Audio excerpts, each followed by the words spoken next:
Welcome back listeners, আমি শামীম স্বাগত জানাচ্ছি ঘটনাস্থল ইউটিউব চ্যানেলের দ্বিতীয় এপিসোডে। আজকে আবারও এসেছি কিছু গ্রাম বাংলার সত্য, একেবারে খাঁটি সত্য কিছু ভৌতিক ঘটনা নিয়ে।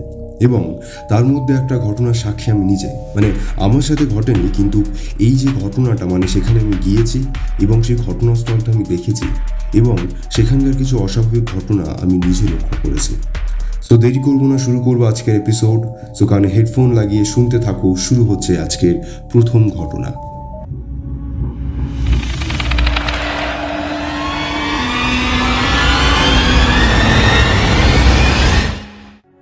ঘটনাটি আমার কাকার সাথে ঘটেছিল।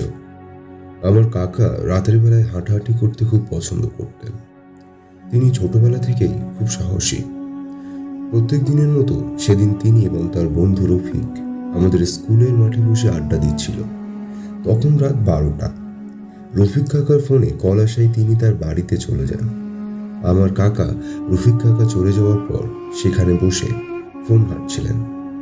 বলে রাখা ভালো, আমাদের স্কুলের পাশে একটা কবরস্থান ছিল। তো কিছুক্ষণ পর কাকা দেখলো সেই কবরস্থানের দিকে কেউ যাচ্ছে।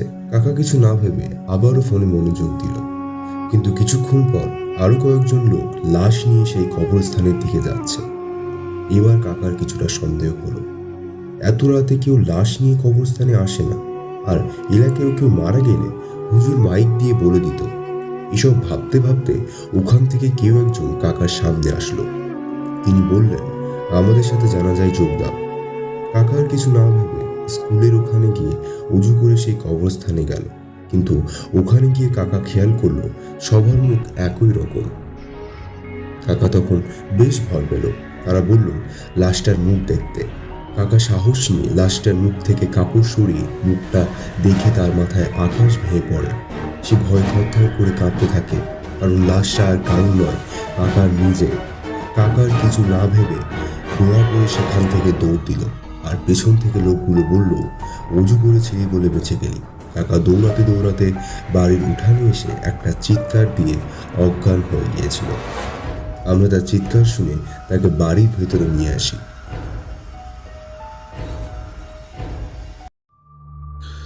কেমন লাগলো ঘটনাটি?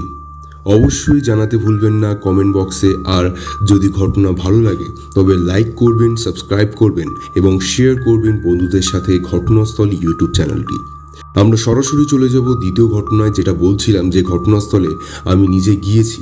তার আগে বলে দিই, আপনারা যদি ঘটনা পাঠাতে চান বা ঘটনা শোনাতে চান ঘটনাস্থল ইউটিউব চ্যানেলে, তাহলে অবশ্যই ডেসক্রিপশনে দেওয়া ফেসবুক পেজ লিঙ্কে পাঠিয়ে দিন আপনার জানা সত্য ভৌতিক ঘটনা।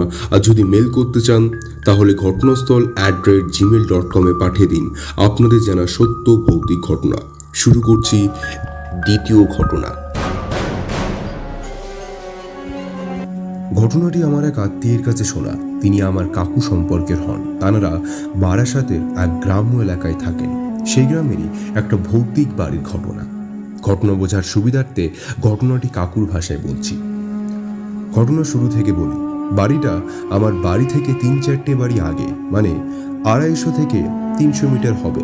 আজ থেকে ঠিক 10 বছর আগে এক নতুন পরিবার ওখানে এসে ওঠে। তারা পরিবারে 4 জন ছিল, স্বামী, স্ত্রী এবং ছেলের বাবা মা। কিছুদিন পর তাদের সাথে আমার পরিচয় হয়। বেশ মিশুকে স্বভাবের ছিল দুজন। মেয়েটি মালিনী এবং ছেলেটির নাম ছিল রাহুল। এখানে আসার মাস 6 পর রাহুলের অফিসের কাজে 1 বছরের জন্য চেন্নাই যাওয়া লাগে। তারপর থেকে প্রায় দিন মালিনীকে ফোনে রাহুলের সাথে ঝামেলা করতে শোনা যেত। রাহুল মালিনীর ফোন বিজি পেলে বা রিসিভ না করলে অকারণে সন্দেহ করত এবং রাগ দেখাতো তাকে। একদিন মালিনী এক কাজে তার এক বান্ধবীর বাড়ি গিয়েছিল। সেখান থেকে ফিরতে তার অনেক রাত হয়ে যায়। সেদিন তার ফোনে চার্জ না থাকায় ফোনটাও সুইচ অফ ছিল। সেই মাঝখানে রাহুল তাকে অনেকবার কল করেছে, কিন্তু ফোন সুইচ অফ হওয়ায় একবারও ফোন ঢোকেনি। তারপর সে বাড়িতে তার মায়ের ফোনে কল করে জানতে পারে মালিনী বাড়িতে নেই, তার এক বান্ধবীর বাড়ি গিয়েছে। সেদিন রাতে তাদের মধ্যে প্রচণ্ড ঝামেলা হয় এবং সেই দিন গভীর রাতে মালিনী নিজেকে পাখার সাথে নিজেকে ফাঁস লাগিয়ে নেয়। এরপর থেকে শুরু হয় ওই বাড়ি ভূতের প্রলাপ। রাহুলের বাবা মা ভয়ে বাড়ি ছেড়ে তাদের পুরনো বাড়ি চলে যান। প্রায় দিন রাতে ওই বাড়ি থেকে চেল্লানো এবং কান্নাকাটির শব্দ শোনা যায়। রাতে ওই রাস্তায় তেমন কেউ আর চলাচল করে না। কি ভাবছ? ঘটনা এখানে শেষ? আসল ঘটনা তো এবার শুরু হবে। একদিন শীতের রাতে অফিস শেষে একটা বার্থডে পার্টি অ্যাটেন্ড করে বাড়ি ফিরছিলাম। বাড়ি ফিরতে একটু দেরি হয়ে যায়। রাত 11টা কি 11:30 হবে। একই শীতের রাত, তার উপর গ্রামীণ পরিবেশ, একেবারে থমথমে নিস্তব্ধ, জনমানবহীন রাস্তা, আর মাঝে মধ্যে শিয়াল কুকুরের ডাকও শোনা যাচ্ছে। আমি মনে সাহস নিয়ে সামনের দিকে হেঁটে যাচ্ছি। রাহুলদের বাড়িটার কাছে এসে শরীরে কেমন যেন ভয়ের শিহরণ দিয়ে উঠল। একেবারে কালো আবরণে ঢাকা সব কুয়াশাগুলো যেন ওখানে এসেই জমা হয়েছে। আমি কিছুটা সাহস নিয়ে আবার এগোতে থাকি।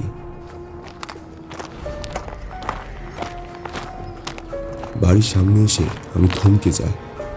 আমার সামনে দিয়ে একটা কালো অবয়ব, তার শরীরটা বিড়েলের মতো আর মুখটা ইঁদুরের মতন সরু এবং চোখ দুটো গাঢ় লাল, রাস্তা পার করে পাঁচিল টপকে বাড়ির ভিতরের দিকে গেল। ভয়ে আমার জিভ শুকিয়ে যায়। আমি আর কথা বলতে পারছিলাম না।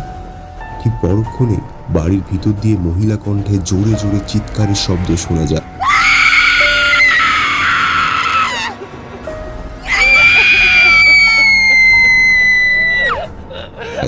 চিৎকারের শব্দে আমার সমস্ত শরীর কেঁপে ওঠে, যেন কেউ কারোর সাথে ঝগড়া করছে। কিছুক্ষণ পর চিৎকারের শব্দ কান্নায় রূপান্তরিত হয়। খুব জোরে জোরে চিৎকার করে কাঁদছে কেউ একজন। আমি নিথর হয়ে দাঁড়িয়ে আছি সেখানে। একটা পা ফেলার মতো সাহস আমার মধ্যে নেই।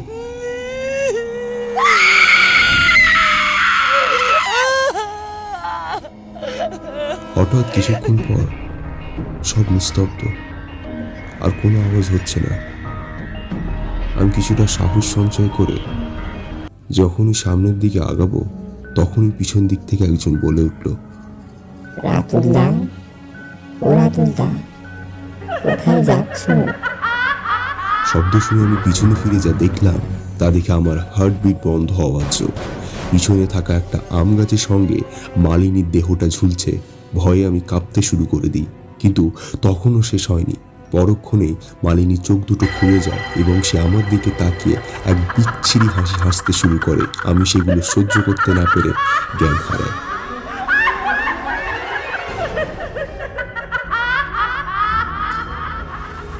আমার যখন জ্ঞান ফেরে, তখন আমি নিজেকে নিজের ঘরে আবিষ্কার করি। বাড়িতে জিজ্ঞেস করতে জানতে পারি, ভোরের বেলা একজন নামাজ পড়তে যাওয়ার সময় আমায় দেখতে পায় রাস্তায়। কিছু লোক মিলে ধরাধরি করে আমাকে বাড়িতে দিয়ে যায়। তারপর থেকে ওই রাস্তায় আমি আর রাত করে ফিরি না কখনো।